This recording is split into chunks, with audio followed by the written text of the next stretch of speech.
Hey, y'all, if you're an avid trout fisherman, you want to come on up here and listen to this next speaker. My friend, Captain Matt Chipperfield from Jacksonville, Florida, has put more giant trout in the boat than I ever will in my entire life. I've had the honor to fish with him a couple times down in Jacksonville. I happen to have my main client for my day job. I'm actually an engineer. Most people don't know that, but I try to, when I get a chance to go fishing while I'm down there, and I looked up Matt, and what I do when I go to a place that's outside of my normal comfort zone like Jacksonville is I shut up and listen. And the couple of times I fished with Matt has been just an absolute masterclass, and I've learned so much from him. And just fishing, hard lures, and just, he has a background in fisheries or marine science, yeah, and he is one of the most analytical people I've ever met, and he takes a lot of time to invest in understanding the behaviors of these trout, where they are, why they are, and then was able to put clients like me directly on the fish, like from the get-go. And our last trip was just unbelievable. We were just pulled into a spot and nothing was going on. He's like, I think in a couple minutes the topwater bite's going to go off. And like 2 minutes go by, and suddenly the place just blew up with fish busting on top. It was incredible. But listen, take notes, learn, and I'm going to be in the front row listening myself. But Matt, thank you very much for being here, and really appreciate you driving up here from Jacksonville. So. Thank you for having me. Thank you for having me, Dave. I appreciate it. Thank you guys for coming out and supporting Release Over 20 and Cast It Forward. It means a lot to conservation. As Dave said, I am a full-time guide in North Florida. That's where I grew up, although I was not really much of a fisherman as a kid. I am now, obviously. But we're going to break down today's segment into 3 sections just to help you organize and retain some information. I'm going to talk about the past, how I got into trout fishing, how I was able to learn a lot about this fish in a relatively small amount of time. Then we're going to move into the nitty-gritty. We're going to get into what you can do right now in the present to go catch a gator trout in your area during the wintertime. And then we're going to move into the future and why we're looking forward to the next 3 to 4 months as trout fishermen and why they are the most exciting time to target gator trout. So as Dave said, I am a guide in North Florida. I have made a living off of targeting this trout, but as a kid, I was not a fisherman. I was an athlete and a surfer. That all changed when I went to Eckerd College in St. Petersburg on Tampa Bay. It was there that I met my roommate, Captain Tyler Capella. He's actually a mutual friend of CA and I. Tyler is the one who put the hook in me, so to speak. I went to college with a 2-man kayak. Tyler needed a fishing partner, and that ended up being me, and we've been best friends ever since. But more importantly, Tyler told me and showed me how to lure fish, introduced me to artificial lures, how to pull a flat, how to stalk fish, how to sight fish, how to catch tarpon, snook, trout, redfish, you name it, we targeted it.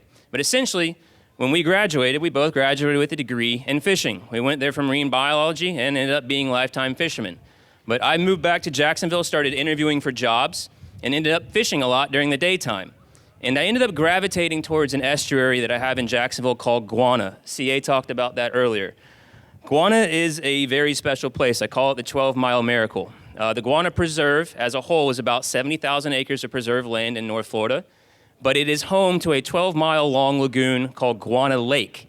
It is a brackish water, shallow water lagoon with a lot of bait, a lot of monster-sized trout, a very dense population of them, and more importantly, there are no natural predators for these trout once they get over 20 inches. If a bird can't lift them out of the water, there's no dolphin, there's no sharks. So essentially, they are home free. The nastiest, biggest predator in the water, besides the alligators that are too slow moving to do much, are these trout. They are the meanest thing I have in the estuary, and they are absolutely incredible in their size and number.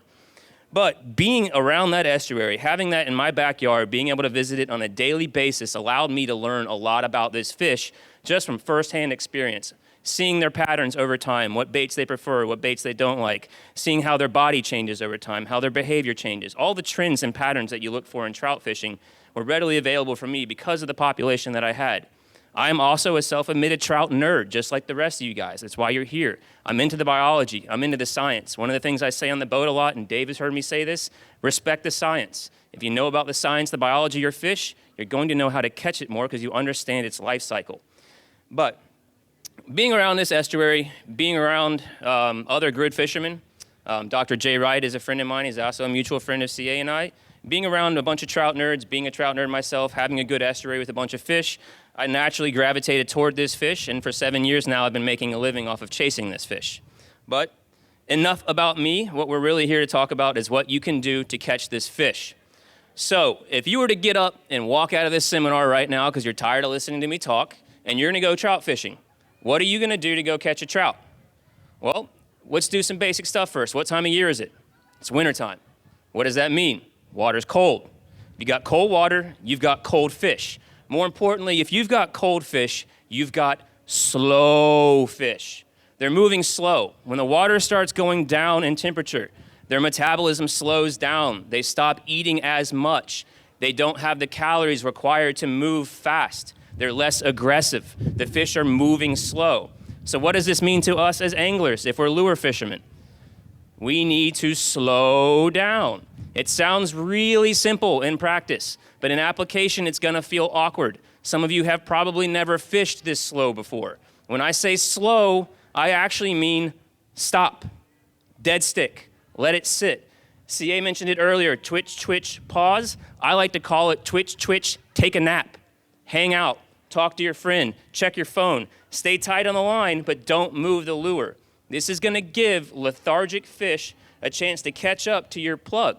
If they're cold, they're not gonna chase. Fish that are chasing are aggressive. That tends to be a warmer water scenario. You're still gonna run into some topwater bites and some aggressive fish in the winter. It can happen, but your windows for that activity are much smaller because these fish are moving lethargically. They're slow. So you need to be able to stop your baits and let them sit. What does this mean to us as far as lure selection? You're going to need to put away your power baits.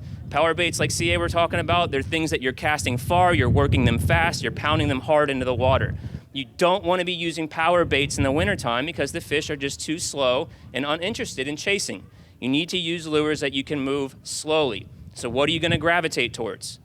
Twitch baits. That's the main thing I throw in the winter months and the water's cold. I'm going to throw twitch baits because I can stop them, and they're going to either do 3 things. They're going to suspend in the water column, they're going to slowly rise in the water column, or they're going to slowly fall in the water column. Those are the 3 main types of twitch baits that I use, whether they're soft plastic or hard. I use twitch baits almost exclusively until the water warms up and I can start throwing my top water again because I'm a top water junkie at heart. Most of us are. If we can throw a top water plug and watch that giant yellow mouth open up and eat it, that's what we're gonna throw. But you need to hold off on that in the wintertime, concentrate on your twitch baits. So what I've did today, I brought a couple examples of all 3 of these twitch baits that I throw. We're not gonna get into my entire tackle box because that would honestly take about 2 weeks of talking up here and nobody wants to do that. We're not gonna talk about color today much either because I think that's very relative to your region. The water I have in Guana is probably a bit different than the water you have up here. That changes wherever you go. There are some trends such as if it ain't chartreuse, it ain't no use. That's true. Silvers, pinks, oranges, golds, all of these are good, but that's all very relative to your region. What we're gonna talk about is more the presentation, the application of these twitch baits given the scenarios you have. So this right here is a suspending bait called a Sebel stick shad. So everyone's heard of Sebel. It's a pretty classic brand. I do not have any lure sponsors besides old Ice Strike here, which I love. So I can talk about some different brands of lures. This is a Sebel stick shad. It's a great tried and true lure. You'll notice, number one, it's got a lot of teeth marks on it. She works. But it's also large. It's got really heavy rattles in it. You can actually hear these rattles inside this thing. This is a very blatant big plug. It is also a suspending plug, so it's going to sit right in front of this fish or sit in the mid-column of water. I like to fish suspending plugs in a relatively shallow water. It's not gonna sink down to these fish. It's gonna sit toward the top or suspend right in the mid-column. So if I've got fish feeding in the mid-column, I'm gonna use a suspending bait. I'm also gonna use it in the wintertime because I can just twitch, take a nap, and it's just gonna sit right there. It may wobble a little bit, it may flutter, but it's gonna sit in front of these fish. On the note of big baits, guys, CA touched on it earlier. Do not be afraid to throw a big bait. Elephants do eat peanuts. You are going to catch a big fish now and then on a small plug or a small bait. But when you are targeting the biggest, baddest, meanest, most violent fish that we have in an inshore scenario that is a gator trout, she is not afraid to choke down a big bait. If you will pull up my social media right now, Captain Matt Chipperfield on Instagram, I've been posting a series of photos that are some of my best catches for trout to promote this event. The last photo I just posted about a couple hours ago is a photo of a 28-inch trout that inhaled a 14-inch redfish that was sitting in her gut, coming out of her throat, and the tail of the redfish was wagging out of her mouth like a tongue. She still ate my topwater plug with that fish in her face. That's not a fish that's eating because it's hungry. It's a fish that's eating because it's primal, it's nasty, it's mean, it's violent, it's the top of the food chain. She's not afraid to eat big baits. And when you are targeting these large trout, you know, I gotta say, grow a pair and throw a big bait at them. They're not afraid of this. So throw a big bait. Don't be afraid to break out a big plug that feels awkward to throw. Throw a big bait at them. A suspending bait is a great way to achieve a mid-column presentation with a big bait. Now we're gonna move into what I think is the most popular type of type of twitch bait, at least for the wintertime, and that is slow sinking baits. Now this right here is a Mirror Lure XL. Again, I'm not gonna show you much today, that's small. These are all the big plugs for the big girls. This is a Mirror Lure XL. It's a slow sinking bait. The other one that I have with me is something that the Texas guys have got me into. I just started throwing these, and I can tell you within the last 3 months, they have worked incredibly well. These are the custom corkies. They're very similar to the Paul Browns that CA was talking about, but these custom corkies are also a killer in the wintertime. The reason I like throwing sinking twitch baits, 2 reasons. One is that you can work different columns of water. You can throw it out and let it sink down to where you think these fish are in a deeper column, so you're not limited to fishing shallow water. You can fish some deeper depths out here. I know out in Charleston out here, you don't have nearly as many flats or even lagoons like I do in Jacksonville or in Florida, so you're probably gonna be fishing some more column of water. CA was talking about fishing with a local guy in my area, Eddie Kabler. He likes to throw a lot of sinking twitch baits or lip baits that get down because he fishes deeper water. So the main thing when you're deciding on a twitch bait is probably the first thing is gonna be your depth. If you have the depth issue, you're gonna have to pick a twitch bait based on what you're working as far as a column of water, how shallow it is. But the second reason I really like these falling twitch baits is in the wintertime, there's just something to a bait falling down in front of these fish that they like so much. Again, guys, I'm not a wizard. I can't tell you exactly why some of these fish like these things. I can't talk to them. I wish I could because I would know so much more about them. But they like a falling bait in the wintertime, and that's just something that I've noticed from firsthand experience, putting this custom corky next to a floating bait and watching this corky or a sinking bait outfish the other floating or suspending 3 or 4 to 1. It's very obvious that there's something to a sinking bait in the wintertime. Now, the limitation on sinking twitch baits is your depth. If you have a bottom that is grass or is oysters or is rock, and you're letting this thing sink to the bottom, you're probably gonna get some hang-ups. That's a problem because then you're not catching fish, you're hung up on a rock. So your depth is probably gonna be the #1 thing that you're gonna decide which one you're gonna use. You're also gonna decide based on what the column of water the fish are feeding in. The third kind that I have is probably the least popular for the winter in some of my area. In Texas, they use these a lot. But this is a slow rising twitch bait. They all kind of look the same, but they're all different buoyancies. This is what we call a double D. You've probably seen the Texas guys. It's called a Texas double D. These things are notorious out there. Main reason being Texas guys are fishing really shallow. If you have a floating twitch bait, you're not gonna have to worry about the bottom because when you're done twitching it, it's going to rise. It's going to come to the surface. So if your depth is really shallow, this is probably one of the first things you're gonna throw, possibly get away with a suspending bait, but if you throw a sinking bait in that, you're gonna get caught on the bottom. The other time I choose a rising twitch bait is if the bite is very aggressive. If they're feeding at the top column of water, or you're really shallow and you know they'll take it off the surface, or you got an aggressive fish who's chasing, these are probably gonna be something you're gonna throw because they're willing to come up and take it. Striking the surface is a very aggressive thing for a fish to do, and they only do it if they're in the right mood and they're feeling all juiced up. But those are the 3 types of twitch baits that you're gonna wanna throw in the wintertime. Remember, take your long dramatic pauses, twitch, twitch, take a nap, and don't be afraid to throw something really big. So now we're gonna transition into the future. And we're gonna get down into some stuff that's going to seem a little bit convoluted, guys. This is gonna be a little bit hard to follow at times, but I have done my best to outline what I'm about to talk about. I have a calendar sitting out here somewhere. There's a bunch of copies on a chair right over there. If you wanna grab it, this is a spawn calendar that I've made for you guys. But the reason we are excited about the next 3 to 4 months as fishermen for trout is we are going to experience the trout spawn. Just saying the word spawn makes me get goosebumps, guys. This is a fun time to be a trout fisherman. The reason why is when these trout start spawning, which is generally consensus around 65 to 68 degrees. It might vary from region to region, but around 65 to 68 degrees, these trout start experiencing a higher level of metabolism. The water's warming, their metabolism is speeding up, they're eating a lot, they have an excessive amount of food, therefore they have an excessive amount of calories in their body, and they can do things like produce eggs now. They have the energy required to do that. Much like our ladies in the audience, when they are pregnant, they are eating a lot. They're eating for 2. Well, these trout may be eating for 5 million. They could have anywhere from 500,000 to 5 million eggs in their gut. That's a fish that needs to eat a lot. So when these trout start spawning, producing these eggs, their metabolism is cranking, they're feeding a lot. Why does that matter to us as fishermen? Well, it should matter to you a lot, because when the fish is producing eggs, she's going to become extra swollen. She's going to become really heavy, really fat, really large. So your weight to length ratio is going to start skewing on the side of weight. It's going to become extra heavy for its size. So the chance of catching a massive world record trout becomes higher due to the fact that she's going to be heavier. Next thing, as I said earlier, their metabolism is raging. If their metabolism is raging and they're eating a lot, you're going to be catching more fish because they're going to be feeding more often. So that's number 2. You're going to get big fish and fat fish. You're going to get hungry fish. You're also going to get the third factor, which is aggressive fish. They're going to become more aggressive. Her body is telling her, you've got to eat. You have eggs in you. You've got to make healthy eggs. You've got to keep producing eggs. Therefore, you need to eat. You need calories. Eat, eat, eat. She's now going to become more aggressive. CA was saying earlier, these trout can be upwards of 10 years old. You don't get to be 10 years old as a trout if you're dumb. You're not going to make it there. You're going to get caught. You're going to get eaten. Something's going to happen.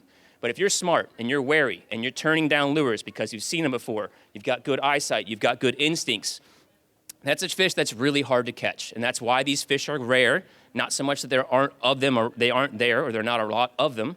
It's that they're smart. They've figured it out. They're not dumb. You don't get to be that old by being dumb.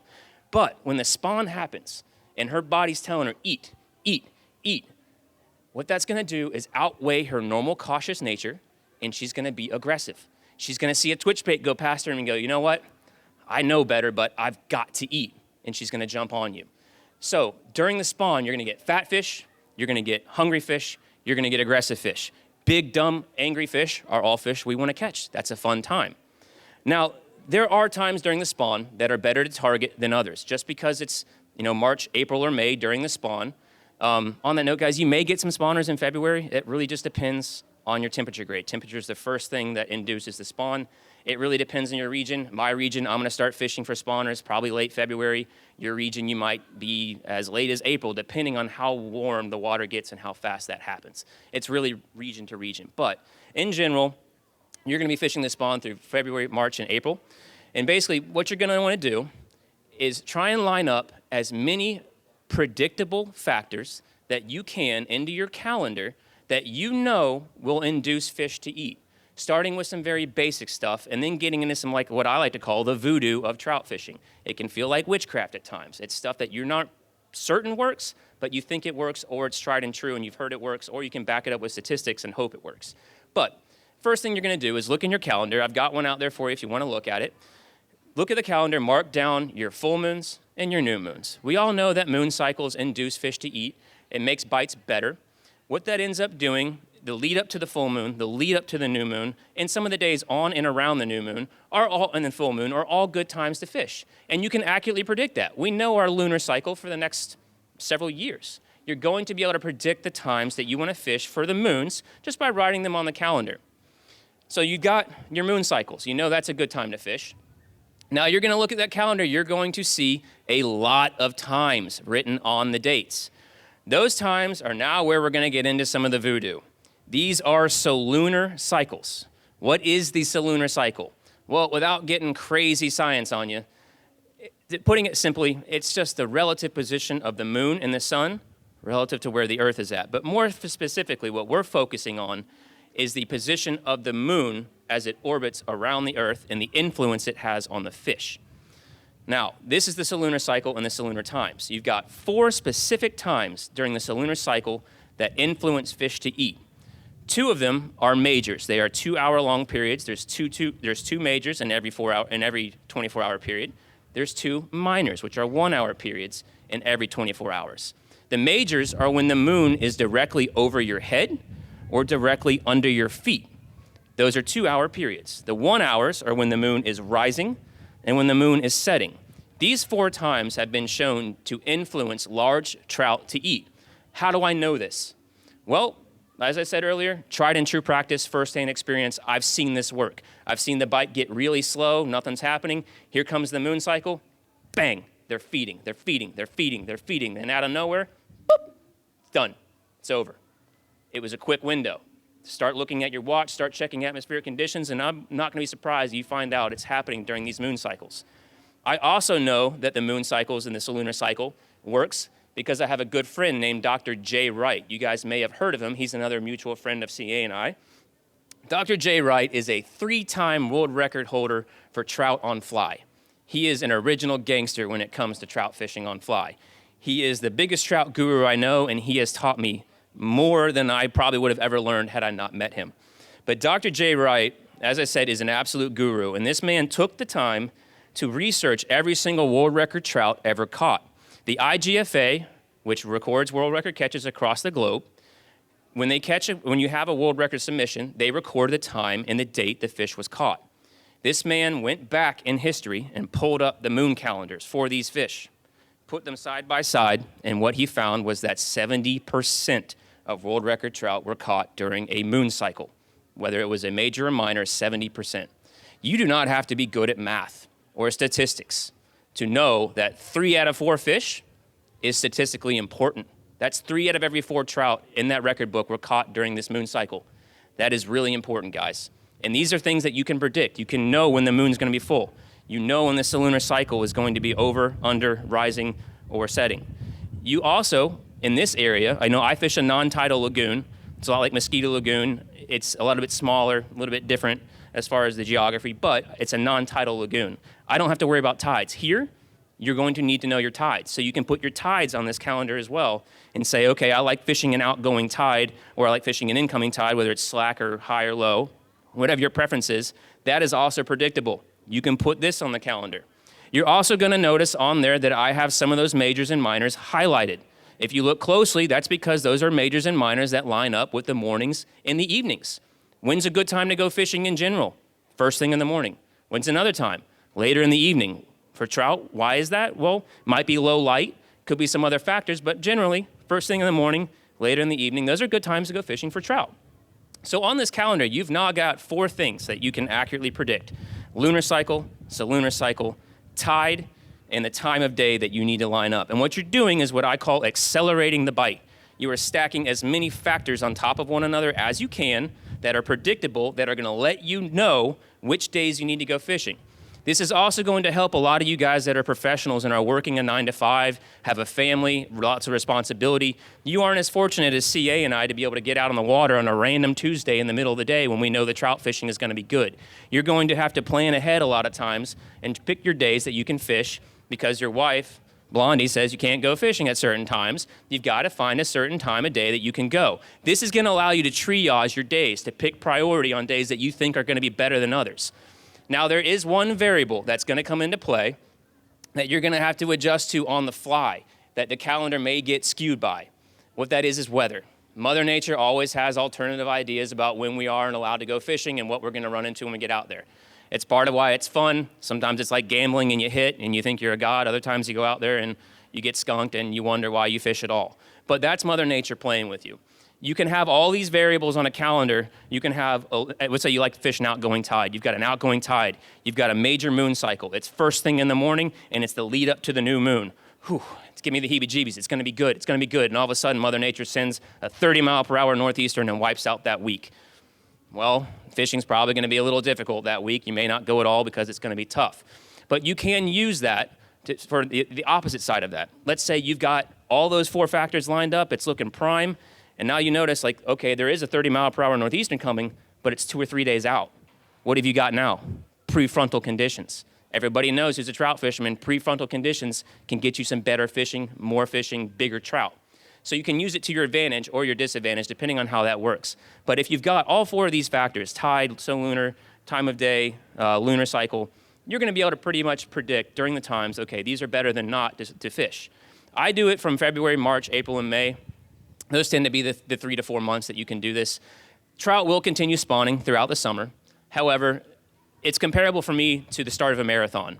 At the beginning of the spawn, everybody is stacked up right on that 65 to 68 degree line, and then it happens and everybody crosses the threshold at the same time, and you get a bunch of fish in the estuary spawning all at the same time. As opposed to later in the year, in the summer and the late spring, all these fish have been spawning, they're all crossing the finish line at different times, they're staggered, they're not as many all of a wave of spawners, you get a little bit more of a stagger. So that's why the beginning of the spawn tends to be the more successful period, just due to the fact that you can predict it a bit better because the column of water is rising. In summary today, guys, if you want, I know I just covered a lot of information really fast. You're gonna have some questions. I would love to hear them, either now or afterwards. Please come up and talk to me. I don't mind helping you construct a spawn calendar for your own area. Tidesforfishing.com. salunarforecast.com. These are all websites that you can do this for your area and put all these things on there. If you have any questions, I've attached my business card there too. Feel free to reach out, send me a message, give me a call. If you just want to talk shop, figure out how to create your own calendar, don't mind that. If you want to set up a charter, that's awesome too. In summary, guys, as you go forward and fishing into the spawn, fishing for these gator trout, Dave has heard me say this too. It's something I say to a lot of my clients. When you're lure fishing, especially, the upper echelon of fishing we're all a part of, no eat is arbitrary. Every eat means something. It's not random. You didn't just get lucky. You did something right. So if you're fishing and you can fish analytically, be aware, be cognitive of what you're doing, always examine what you're doing, you're going to start noticing trends. You're going to start noticing over time and keying into little things that are like insider trading information. You're going to have information and cue into little tiny things that most people aren't aware of because they're not looking at it like a science. So respect the science. No eat is arbitrary. Good luck out there this year. I hope you guys go stick a 30-incher, and if you do, send me a picture of it. I want to see it. So, yes, CA. You had me at Dr. J. Wright. You had me.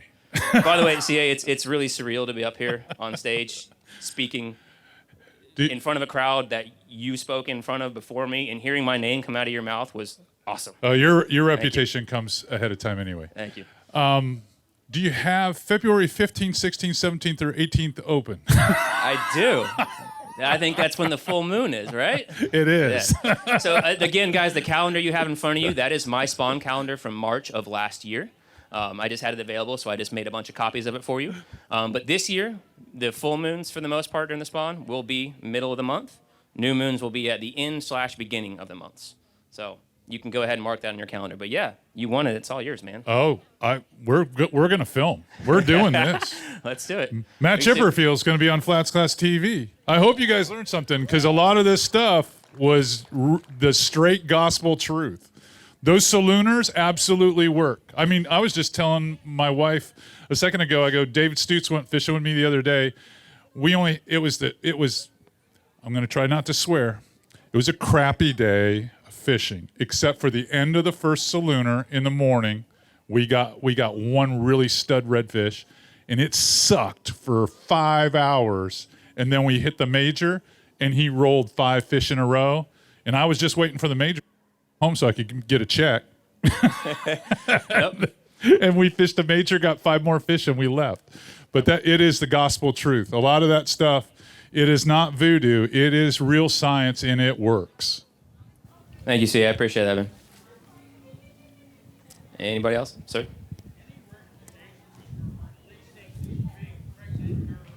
Yes. That gets down to the handling and the conservation aspect for sure. On my boat, I always carry a pair of calipers. I have a boga grip because I like to weigh my fish too in case I catch the right one. I don't weigh a whole lot of fish anymore unless I think they're going to cross the 8-9 pound threshold. Unless my client wants me, it's their personal best. They want to know how much it weighs. I don't like to hang fish very often unless I have to. It's very quick, in, out, reading, down. And for the most part, in between everything I'm doing, whether it's taking pictures, unhooking, all that, the fish is in the water the whole time. The reason I don't like to hang fish, for the same reason we don't like to hang tarpon, when you take a fish of that size and you remove her from what is a zero gravity environment, because fish live in the water. They're buoyant. They live in a zero gravity environment. They're kind of floating around. When you yank them out of the water, their internal organs sag and push, and they can actually damage and internally bleed. So when I handle a fish, a spawner especially, I'm going to bring her boat side. I have a rubber-coated net, so it doesn't take the slime off their outer layer, just like you don't want to do with freshwater trout. That's the protection from bacteria. So you want to leave the slime layer on. I net them with a rubber net. I then grab the bogas immediately and attach them to her jaw and let the net float. It's a floating net, so I just drop the net there so the net's not rubbing all over her. If I can get her out of the net right away, I will. Sometimes there's plugs and stuff I got to work on, but she's in the water, out of the net, onto the bogas. And usually I'm turning around to my client saying, hey, can you do me a favor and grab that camera, or like go stand on the bow. That's where we're going to do our photo. She's in the water. The client's in position. Boom, fish is out of the water, into their hands. I have my camera out. Boom, photo. Give me back the fish. Into the water immediately. My fish are usually never out of the water more than 15, 20 seconds maximum. In the summertime, that's even more critical because there's less oxygen in the water. Cold water holds more dissolved oxygen, so in the wintertime, you're going to get more really healthy releases. In the summer, if you catch a big trout, you need to spend some quality time reviving her, making sure that she's going to swim off with some gusto. And if she doesn't, you may have to give her the tarpon treatment like CNA have done multiple times, where you turn on the trolling motor and you just drag her until she starts kicking, trying to get some more oxygen in her. But pair of calipers, either those cheap plastic little fish grips or a more expensive pair of titanium boga grips if you're into it.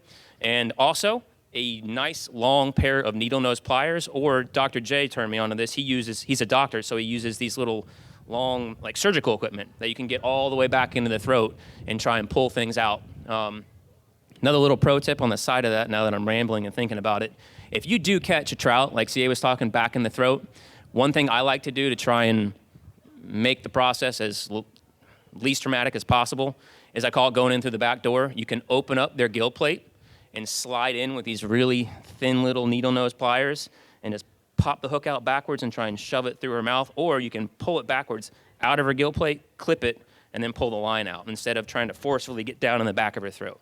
But I appreciate that question. That's a great question. Handle these fish with care, guys. These are our spawners. Yes, sir. Welcome to the team, man. Appreciate it. Great selection of this guy. So I got a question. You're talking about majors and minors, right? So all things aside, we all know, well, maybe a lot of us know, fishing that twilight period during a major minor killer time frame. Oh, yeah. If you're not on that twilight period, are you tracking a better major or a better minor as far as catching these girls? Are you finding like maybe a super high tide or maybe a super low tide? Well, again, with me with tide, I'm kind of spoiled with the tide because I get to fish in a non-tidal lagoon. As far as which major in my, I always like majors and minors that are first thing in the morning or last in the afternoon, or late in the evening. Just at low light periods for trout, it's well known that this is when these fish like to feed. It could be for a number of factors. I think it's just harder for them to identify plugs. It's more of a blurry line as opposed to a clear line when it's got a lot of light. Usually low light periods tend to also be times when the fish are waking up in the morning or they're getting ready to go to bed and they need to feed either first thing in the morning or right before it gets dark and they can't feed anymore. Sometimes that holds true, sometimes it doesn't. Also cloudy days. You'll notice on that calendar, guys, I've got a lot of majors that I haven't highlighted that are like right in the middle of the day, like 2 o'clock in the afternoon to 4 o'clock. Now, just because that major doesn't line up with a low light period doesn't mean it's not going to be absolutely killer. Those are probably still times that I'm going to be out there. Let's say we were talking about, unpredictable factors in the weather. If I'm sitting there, I got a Wednesday free, I notice I've got a major 2 o'clock in the afternoon, it's probably going to be a good time to fish. It may not be as good as another time where you've got the major first thing in the morning or in the evening, but let's say I know that day it's going to be overcast all day long, and I've got a major right in the middle of the day. The water's still a little bit chilly, and the water's warming through the middle of the day, and I've got a major, and I've got overcast skies.